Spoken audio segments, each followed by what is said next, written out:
আরে বোন, তুই এটা কি বয়স দিলি রে বোন? লক্ষ লক্ষ স্বামীদের অন্তরে জায়গা করে নিলি। ভিডিওটা দেখে বয়সটা শুনে যাবেন।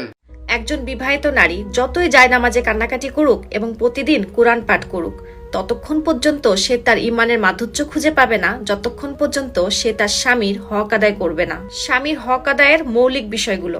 নাম্বার 1, একজন স্ত্রীর উচিত তার স্বামীর পোশাক হয়ে যাওয়া, তার ভিতরে কমতি বের না করা, তার দোষ খুঁজে বের না করা, তার নিজের পরিবারের মাধ্যমে স্বামীকে পেরেশানি না দেওয়া এবং বিরক্ত না করা। নাম্বার 2, স্বামীর উপরে অসন্তুষ্ট না হওয়া, স্বামী যা দিচ্ছে সেটাতে আলহামদুলিল্লাহ বলা, শুকরিয়া আদায় করা। নাম্বার 3, স্বামীর সামনে খারাপ ভাষা ব্যবহার না করা। যদি রেগে থাকে অথবা খারাপ মেজাজে থাকে তাহলে শরীয়তের নির্দেশ আপনি স্বামীর সাথে সম্মান, মর্যাদা এবং ভালোবাসার সাথে তার রাগ মোকাবেলা করবেন। বিয়ের পর যে নারী তার স্বামীর ব্যাপারে যত্নশীল না, স্বামীর হক এবং অধিকারের ব্যাপারে অবহেলা করে, বিশ্বাস করেন আল্লাহ তাআলা সেই নারীকে ইমানের মাধুর্য থেকে বঞ্চিত করে দেয়। এজন্য প্রত্যেকটা নারীর উচিত বিয়ের পর তার স্বামীর হক আদায় করার চেষ্টা করা।